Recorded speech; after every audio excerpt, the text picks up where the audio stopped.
Hey everyone, TJ Hernandez here, and I'm the founder of RosterCoach.com, a classroom-style video-based website that's designed to help you improve your daily fantasy sports game.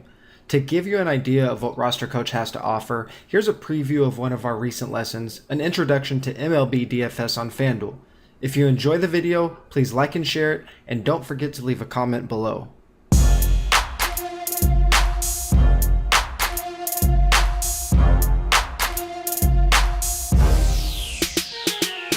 Hey everyone, Tom Bluco here. Gonna do some MLB DFS breaking down for you of the FanDuel variety this time. If you haven't seen my DraftKings video yet and you're interested in checking out what DraftKings MLB DFS is like, go ahead and check that out first. I'll be kind of comparing FanDuel to DraftKings setup and going about it that way, letting you guys know the differences between the two sites and how to go about the scoring changes and the positional changes from site to site. Okay, looking over here on FanDuel, you'll see the first big difference that I talked about on DraftKings is the one pitcher versus two pitcher setup. On FanDuel, there's only one pitcher here, whereas on DraftKings, you had two to choose from. Same thing here with FanDuel. You're going to get aces priced up near 11, 12K, whereas here, without the ace on the board on this Wednesday, you're not going to get that 12K, 11K player. John Lackey, Steven Wright, Marcus Stroman, three of the highest priced guys, up near 9K, when you usually get a Kershaw or a Scherzer 11.5K on FanDuel and a little higher over on DraftKings. Looking at the positions here, one of the major differences we're going to find is that there is not multiple position eligibility. You still have a catcher, first base, second base, third base, shortstop, and three outfielders, but you don't get the benefit of the multi-position eligibility over here on FanDuel. They choose who they want to be in which spot, and you cannot change that up.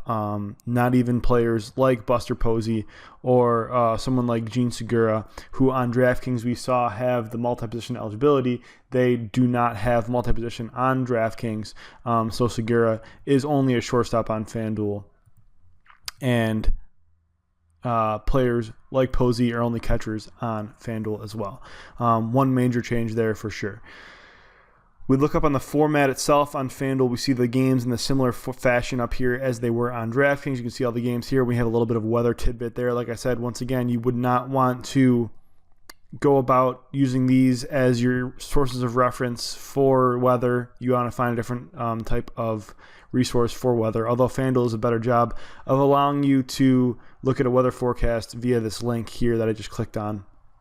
So that's a little better than what DraftKings allows. But either way, you kind of want an outside source for weather, whether it's beat reporters on Twitter or Kevin Roth on Roto-Grinders. You're going to want to go about that your own way.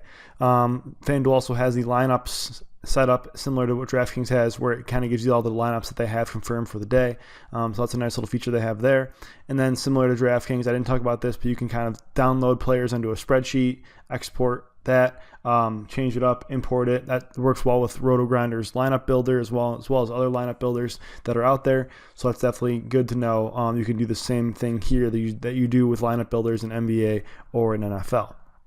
As we did on DraftKings, let's throw in a high-priced pitcher here like Lackey. As we said, the high-priced pitcher would usually be higher than Lackey is at 9K, but let's go through and see kind of average player 3.25 per player the rest of the way. We look at guys like Grandal at 3.4. Look at more studs like Trout at 5K. So these guys are priced much higher than your average player remaining. So you do have to be careful on FanDuel as well. If you go with that ace pitcher, you can't always get in the hitters you want to get in. Whereas if you were to go with someone like down here at the bottom, Amir Garrett, who we talked about over on the DraftKings site, that leaves you 3.6K, a little more leniency with these players you want to get in. So you could still go with a Trout, a Betts, and maybe a Springer combo.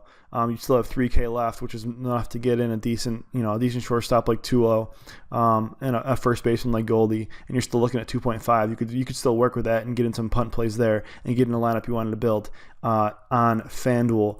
So just keep that in mind as you go through and you start playing around these different lineup formats. It is often worth it to pay up for a pitcher, especially in cash games, as I've mentioned.